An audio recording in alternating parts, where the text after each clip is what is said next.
Those who call the Rome Avenue area home are on high alert after that shooting. WIFR's Nathaniel Langley meets with neighbors who wait for solutions to protect the community. It's quiet on Rome Avenue, hours after a shooting brought Rockford police to the street.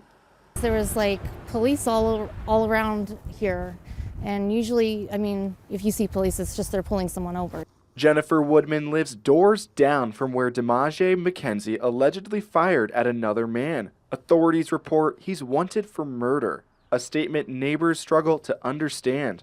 We have good neighbors. You know, they like to check on each other and help each other out. A little bit scary, but you know, unfortunately it's happening everywhere now. Zach Purcell joked with his family about what he calls the Rockford reality the night before. We're just talking about police knocking on our door in the middle of the night because of something happening, and then if it happened to us just hours later. Purcell claims the shooting doesn't shake his faith in City Hall or police.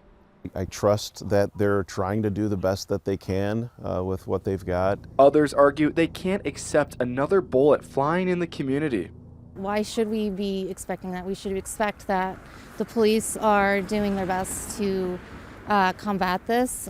Rockford is home for the neighbors through thick and thin. I've been here my whole 49 years. Maybe someday, because of the weather, I'd like to go down south, but we'll see. In Rockford, Nathaniel Langley, WIFR News.